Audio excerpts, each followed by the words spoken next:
پیارے سامعین السلام علیکم۔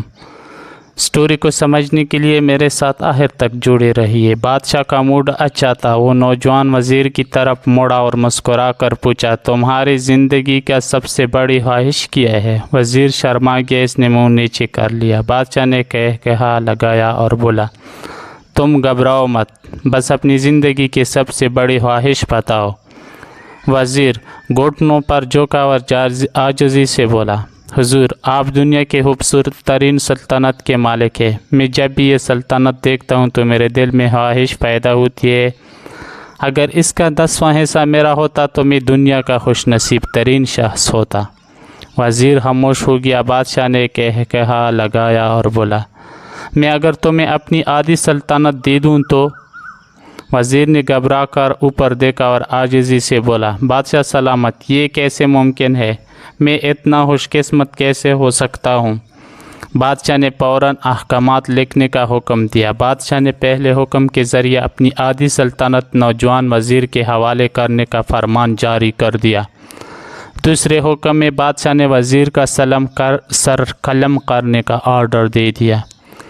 وزیر دونوں احکامات پر حیران رہ گیا۔ بادشاہ نے احکامات پر مہر لگائی اور وزیر کے آنکھوں میں آنکھیں ڈال کر بولا، تمہارے پاس 30 دن ہیں۔ تم نے ان 30 دنوں میں صرف 3 سوالوں کے جواب تلاش کرنا ہے۔ تم کامیاب ہو گئے تو میرا دوسرا حکم منسوخ ہو جائے گا اور تمہیں آدھی سلطنت مل جائے گی، اور اگر تم ناکام ہو گئے تو پہلا حکم خارج سمجھا جائے گا اور دوسرے حکم کے مطابق تمہارا سر اتار دیا جائے گا۔ وزیر کی حیرت پریشانی میں بدل گئی۔ بادشاہ نے اس کے بعد فرمایا، میرے 3 سوال لکھ لو۔ وزیر نے لکھنا شروع کر دیا۔ بادشاہ نے کہا، انسان کی زندگی کی سب سے بڑی سچائی کیا ہے؟ وہ رکا اور بولا، دوسرا سوال، انسان کی زندگی کا سب سے بڑا دھوکہ کیا ہے؟ وہ رکا اور پھر بولا، تیسرا سوال، انسان کی زندگی کی سب سے بڑی کمزوری کیا ہے؟ بادشاہ نے اس کے بعد نکارے پر چوٹ لگائی اور بآواز بلند فرمایا، تمہارا وقت شروع ہوتا ہے ابھی۔ وزیر نے دونوں پروانے اٹھائے اور دربار سے دوڑ لگا دی۔ اس نے اس شام ملک بھر کے دانشور، ادیب، مفکر اور ذہین لوگ جمع کیے اور سوال ان کے سامنے رکھ دیے۔ ملک بھر کے دانشور ساری رات بحث کرتے رہے، لیکن وزیر نے دوسری دن دانشور بڑھا دیے، لیکن نتیجہ وہی نکلا۔ وہ آنے والے دنوں میں لوگ بڑھاتا رہا، مگر اس سے کوئی تسلی بخش جواب نہ مل سکا، یہاں تک کہ وہ مایوس ہو کر دارالحکومت سے باہر نکل گیا۔ وہ سوال اٹھا کر پورے ملک میں پھیرا، مگر اسے کوئی تسلی بخش جواب نہ مل سکا۔ وہ مارا پھرتا رہا، شہر شہر، گاؤں گاؤں کی ہاک چانتا رہا۔ شاہی لباس پھٹ گیا، پگڑی ڈھیلی ہو کر گردن میں لٹک گئی، جوتے پھٹ گئے اور پاؤں میں چھالے پڑ گئے، یہاں تک کہ شرط کا آخری دن آ گیا۔ اگلے دن اس نے دربار میں پیش ہونا تھا۔ وزیر کو یقین تھا یہ اس کی زندگی کا آخری دن ہے، کل اس کی گردن کاٹ دی جائے گی اور جسم شہر کے مرکزی پل پر لٹکا دیا جائے گا۔ وہ مایوسی کے عالم میں دارالحکومت کی کچی آبادی میں پہنچ گیا۔ آبادی کے سرے پر ایک فقیر کی جھونپڑی تھی۔ وہ گرتا پڑتا اس کی کھٹیا تک پہنچ گیا۔ فقیر سوکھی روٹی پانی میں ڈبو کر کھا رہا تھا، ساتھ ہی دودھ کا پیالہ پڑا تھا اور فقیر کا کتا شڑاپ شڑاپ کی آوازیں کے ساتھ دودھ پی رہا تھا۔ فقیر نے وزیر کی حالت دیکھی، کہا لگایا اور بولا، جناب عالی، آپ صحیح جگہ پہنچے ہیں، آپ کے 3 سوالوں کے جواب میرے پاس ہیں۔ وزیر نے حیرت سے اس کی طرف دیکھا اور پوچھا، آپ نے کیسے اندازہ لگا لیا میں کون ہوں اور میرا مسئلہ کیا ہے؟ فقیر نے سوکھی روٹی کے ٹکڑے چھابے میں رکھے مسکرایا، اپنا بوریا اٹھایا اور وزیر سے کہا، یہ دیکھیے، آپ کو یہ بات سمجھ آ جائے گی۔ وزیر نے جھک کر دیکھا، بوریے کے نیچے شاہی حلات پیچھی تھی۔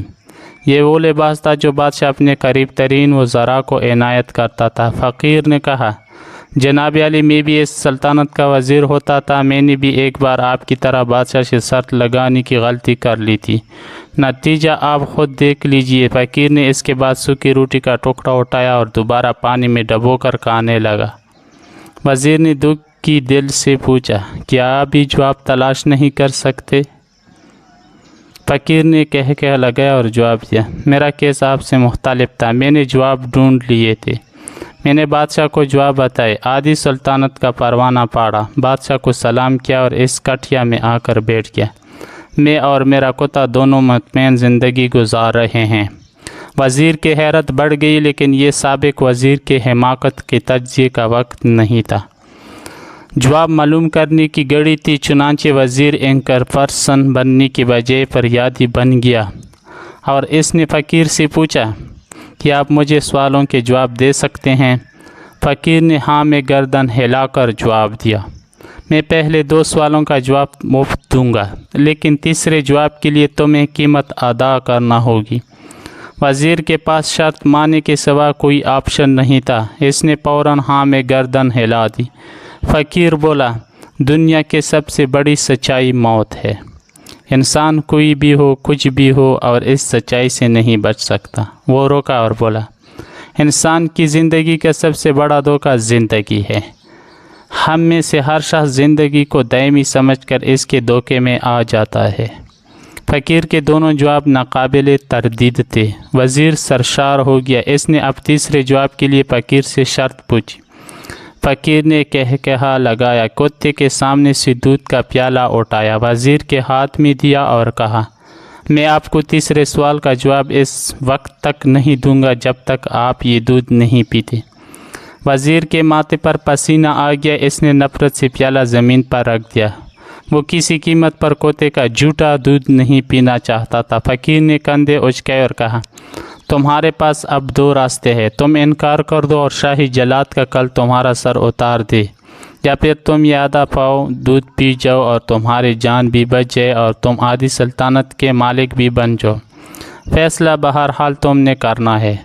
وزیر محمد میں پھنس گیا، ایک طرف زندگی اور آدھی سلطنت اور دوسری طرف کتے کا جھوٹا دودھ تھا۔ وہ سوچتا رہا یہاں تک کہ جان اور مال جیت گیا اور سیلف رسپیکٹ ہار گئی۔ وزیر نے پیالہ اٹھایا اور ایک ہی سانس میں دودھ پی گیا۔ فقیر نے کہا لگایا اور بولا، میرے بچے، انسان کی سب سے بڑی کمزوری غرض ہے۔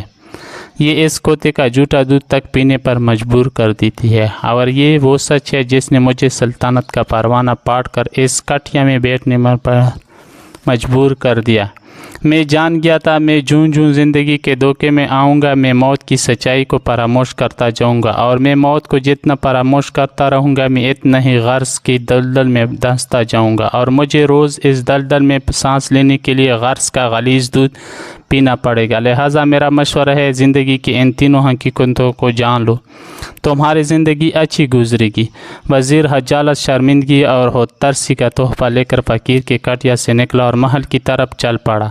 وہ جوں محل کے قریب پہنچ رہا تھا، اس کے احساس شرمندگی میں اضافہ ہو رہا تھا، اس کے اندر ذلت کا احساس بڑھ رہا تھا، اور وہ احساس کے ساتھ محل کے دروازے پر پہنچا۔ اس کے سینے میں خوفناک ٹیس اٹھی، وہ گھوڑے سے گرا، لمبی ہچکی لی اور اس کی روح کیف سے انصری سے پرواز کر گئی۔ ہمیں کسی دن کسی ٹھنڈی جگہ پر بیٹھ کر زندگی کے ان بنیادی سوالوں پر ضرور غور کرنا چاہیے۔ ہمیں یہ سوچنا چاہیے، ہم لوگ کہیں زندگی کے دھوکے میں آ کر غرض کے پیچھے تو نہیں بھاگ رہے، ہم لوگ کہیں موت کو فراموش تو نہیں کر بیٹھے، ہم کہیں اس کہانی کے وزیر تو نہیں بن گئے۔ مجھے یقین ہے ہم لوگوں نے جس دن یہ سوچ لیا، اسی دن ہم غرض کی ان غلیظ پیالوں سے بلتر ہو جائیں گے۔ آپ کیا کہتے ہیں پیارے سامعین؟ کمنٹس میں ضرور لکھیے۔ والسلام، اور سٹوری کیسے لگی یہ بھی لکھیے۔ والسلام۔